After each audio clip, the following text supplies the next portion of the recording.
भारत के 2 दर्जन से अधिक राजनीतिक दलों ने आगामी आम चुनाव में नरेंद्र मोदी के नेतृत्व वाली भारतीय जनता पार्टी का मुकाबला करने के लिए बीती जुलाई में एक गठबंधन बनाया था। इस गठबंधन में मुख्य विपक्षी दल कांग्रेस के साथ साथ तमाम क्षेत्रीय दल शामिल थे। इसका नाम इंडिया गठबंधन रख गया, जिसका पूरा नाम India national development inclusive alliance था।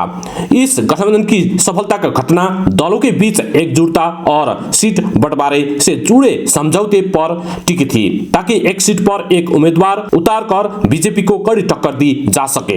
भारत की बहुदलीय फर्स्ट पार्ट द पोस्ट चुनाव प्रणाली में बहुत हासिल करने वाली पार्टी सत्ता में आ जाती है। सरल शब्दों में इसका मतलब यह है कि जिस पार्टी को सबसे ज्यादा मत मिलते हैं उसे सत्ता मिल जाती है। ऐसे में एक बटा हुआ विपक्ष हमेशा सत्तारूढ़ दल को फायदा पहुंचता है। साल 2019 के आम चुनाव में पीएम मोदी की पार्टी को 37% वोट मिले थे, जिसके दम पर 543 सीटों में से 303 सीट जीतने में सफल हुए। लेकिन इंडिया गठबंधन अपनी शुरुआत के 6 महीने के बाद ही बिखरता नजर आ रहा है। इस दिशा में सबसे ताजा झटका क्षेत्रीय नेता नीतीश कुमार है, जिन्होंने बिहार में सत्तारूढ़ गठबंधन को छोड़कर बीजेपी का दामन थाम लिया है। नीतीश कुमार ने अब से मात्र 18 महीने पहले अपनी पार्टी के साथ बीजेपी के नेतृत्व वाले गठबंधन एनडीए से किनारा किया था। अब बीजेपी नीतीश कुमार की पार्टी जनता दल यूनाइटेड के साथ मिलकर बिहार की 40 लोकसभा सीटों को जीतने की कोशिश कर रही है। लेकिन नीतीश कुमार की ओर से मिली इस झटके ने कई लोगों को हिलाकर रख दिया है, क्योंकि उन्हें एक वक्त इंडिया गठबंधन के पीएम उम्मीदवार के रूप में देखा जा रहा था। भारतीय राजनीति पर शोध करने वाले जाइल्स बेर्नियर कहते हैं, उनका जाना इंडिया गठबंधन के लिए एक बड़ा झटका है।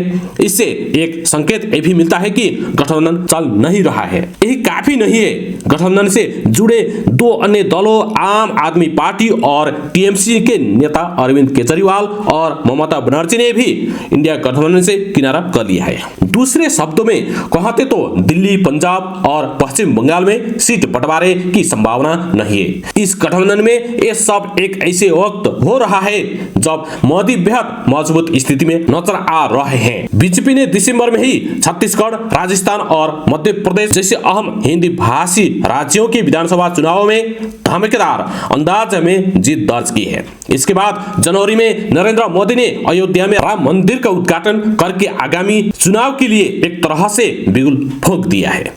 दिल्ली स्थित think tank centre for policy research से जुड़ी राहुल वर्मा कहते हैं, दिसंबर के बाद बीजेपी के लिए स्थितियां काफी बदल गई है। आगामी चुनाव के लिए लिहाज से बीजेपी के लिए हालात बेहतर नजर आ रहे हैं। राष्ट्रीय स्तर पर बीजेपी का एकमात्र विकल्प कांग्रेस दिखता है, क्योंकि इस पार्टी की देश के लगभग हर राज्य में मौजूदगी है। कई मायनों में यही इस गठबंधन की कमजोरी का कारण भी है। कांग्रेस ने 2019 के चुनाव में सिर्फ 20% मत हासिल किया थे और अब भी वो सत्ता में वापसी के लिए संघर्ष कर रही है। बेनियर कहते हैं, कांग्रेस क्षेत्रीय दलों से अधिक सीटों की मांग करती है और क्षेत्रीय दलों को ये कतई मंजूर नहीं है। ऐसी धारणा है कि कांग्रेस एक खतरनाक अलायंस पार्टनर है जो अपनी कमजोरियों के कारण आपको भी ले डूबेगा। लेकिन कुछ लोगों का कहना है कि विपक्ष की मुसीबतों के लिए महज कांग्रेस को जिम्मेदार ठहराना उचित नहीं होगा। बेनियर कहते हैं, विपक्षी गठबंधन का हर दूसरा सदस्य पूरे गठबंधन के हित से पहले अपना स्वार्थ देख रहा है। क्षेत्रीय दलों को सिर्फ अपने राज्य से मतलब है। अगर ये लोग संसदीय चुनाव में हार भी जाते हैं तो उनके पास राज्य तो होगा ही।